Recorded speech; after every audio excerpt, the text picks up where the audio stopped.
Bapak, saudara-saudari yang terkasih di dalam Kristus, selamat pagi. Pagi Romo.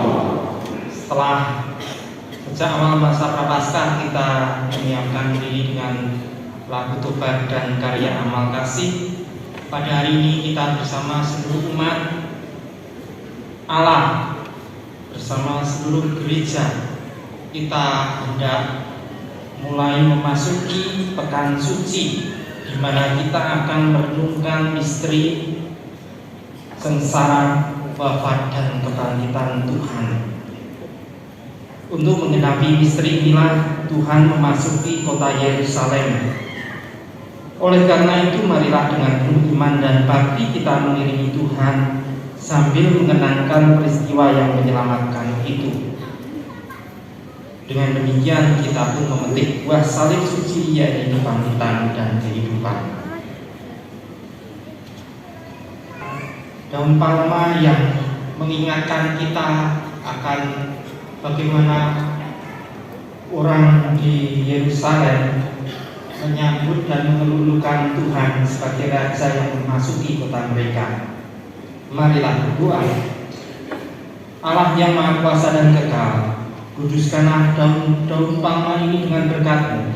Semoga kami yang mengiringi Sang Raja Kristus dengan penuh sukacita diperkenankan memasuki Yerusalem abadi bersama Dia yang hidup dan berkuasa sepanjang segala masa. Amin.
jahat mengepung aku.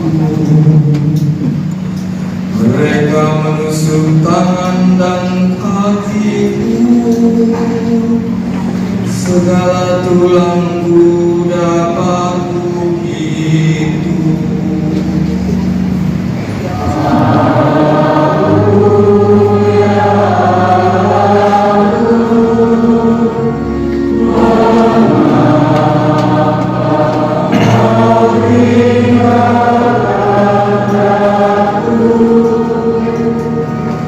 Mereka membagi-bagi pakaianku di antara mereka dan membuang undi atas jubah.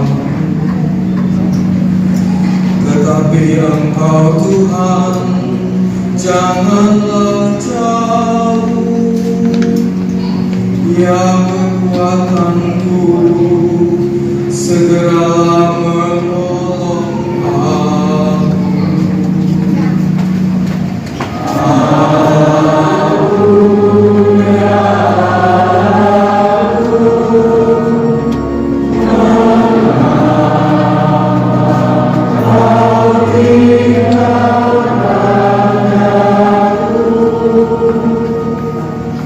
Maka aku akan mengusulkan namamu kepada saudara-saudaraku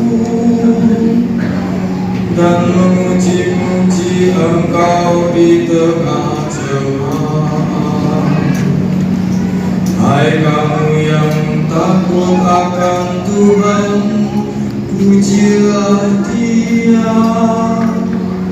Hai segenap anak cucu Yakub, muliakanlah Dia. Gentarlah terhadap Dia, hai segenap anak cucu Israel.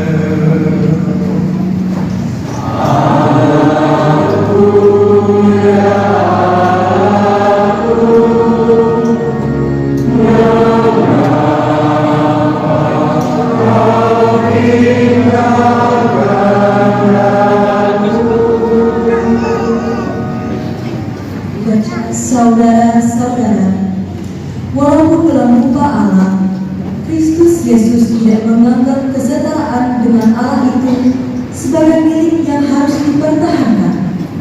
Sebaliknya, Ia telah mengosongkan dirinya sendiri dan mengambil rupa seorang hamba dan menjadi sama dengan manusia. Dan dalam keadaan sebagai manusia, Ia telah merendahkan dirinya dan taat sampai mati, bahkan sampai mati di kayu salib. Itulah sebabnya Allah sangat meninggikan Dia dan menganugerahinya nama di atas segala nama, supaya dalam nama Yesus bertekuk lututlah segala yang ada di langit, yang ada di atas dan di bawah bumi, dan bagi kemuliaan Allah Bapa, semua lidah mengakui Yesus Kristus adalah Tuhan. Demikianlah sabda Tuhan. Pujilah Kristus Tuhan, Raja mulia dan kekal.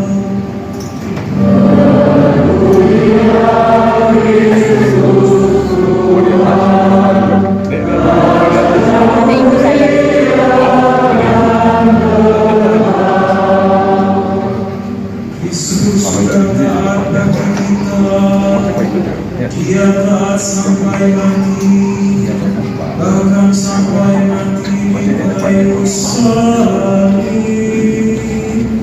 Itulah sebabnya Allah sangat meninggikan Dia dan menganugerahinya nama di atas segala nama.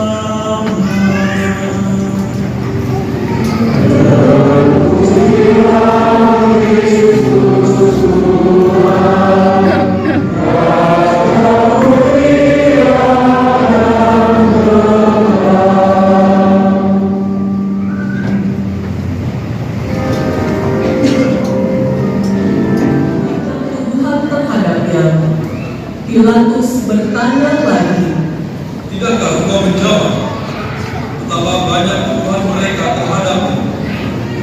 tetapi Yesus tidak menjawab lagi, sehingga Pilatus sangat heran.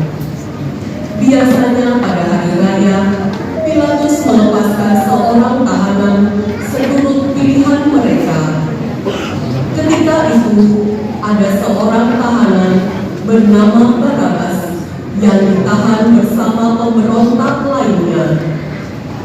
Dalam pemberontakan, ia telah membunuh. Rakyat datang menghadap dan meminta supaya Pilatus menjalankan kebiasaan itu. Pilatus menjawab dan berkata, "Maukah kamu melepaskan raja orang Yahudi?" ia mengetahui bahwa Imam Agung telah menyerahkan Yesus karena iri hati. Tetapi imam-imam kepala menghasut rakyat supaya meminta agar Barabas dilepaskan. Pilatus menjawab, "Kalau begitu, apa yang harus aku buat terhadap raja orang Yahudi?" mereka berteriak. Tetapi Pilatus berkata kepada mereka, "Kesalahan apa yang telah dibuatnya?" mereka semakin berteriak. Maka Pilatus yang ingin mengambil hati rakyat melepaskan Barabas bagi mereka, sedang Yesus diserahkannya untuk didera dan kemudian disalibkan. Serganu-serganu membawa Yesus masuk ke dalam halaman istana, lalu mengumpulkan seluruh pasukan. Mereka mengenakan padanya sehelai jubah ungu, menganyam sebuah mahkota duri, dan meletakkannya pada kepala Yesus. Mereka pun memberi salam kepadanya. "Salam, raja orang Yahudi." Sesudah itu, mereka memukul kepalanya dengan sebatang bulu, meludahinya, dan berlutut memberi hormat kepadanya.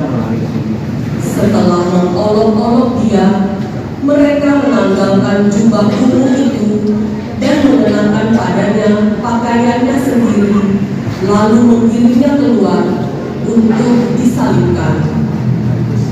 Ketika itu, lewatlah seorang bernama Simon, orang Kirene, bapak dari Alexander dan Rufus. Dia baru datang dari luar kota. Mereka memaksa dia memikul salib Yesus, dan Yesus digiring sampai ke tempat bernama Golgota, yang berarti tempat tengkorak. Yesus diberi minum anggur bercampur mur, tetapi ia tidak mau. Lalu mereka menyalibkannya dan membagi-bagi pakaiannya dengan membuang uli. Pukul 9 pagi, mereka menyalibkan dia. Alasan hukumannya yang ditulis berbunyi, Raja Orang Yahudi. Bersama dia disalibkan pula 2 orang penyamun, seorang di sebelah kanan dan seorang di sebelah kiri. Maka terpenuhilah sabda kitab suci, ia terhitung di antara orang-orang jahat.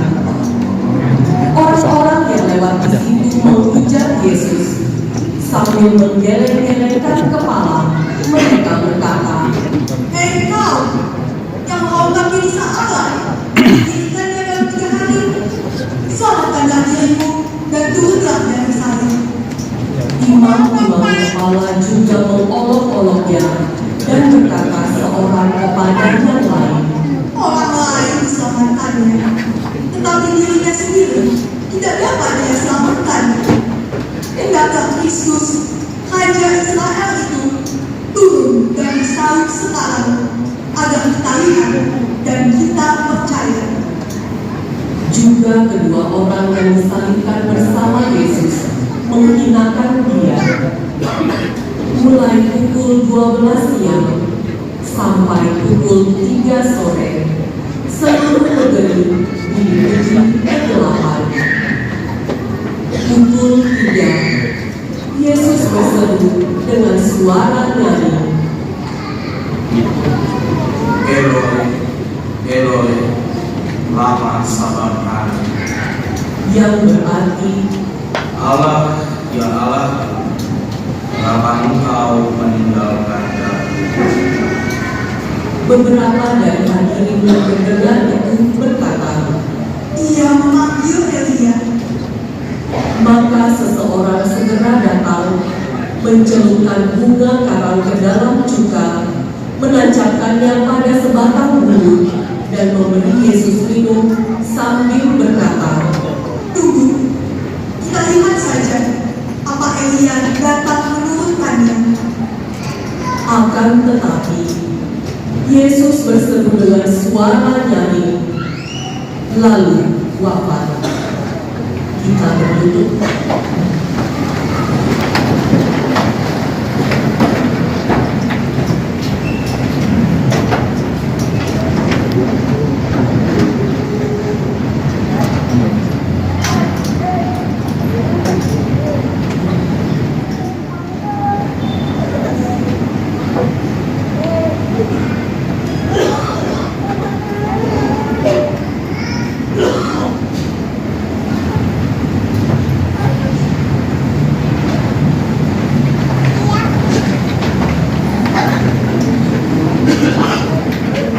Maka tirai gelisah tercari dua dari atas sampai ke bawah. Ketika kepala pasukan yang berdiri di depan salib menyaksikan Yesus wafat, sambil berseru, ia pun berkata, Sungguh orang ini putra Allah. demikianlah sabda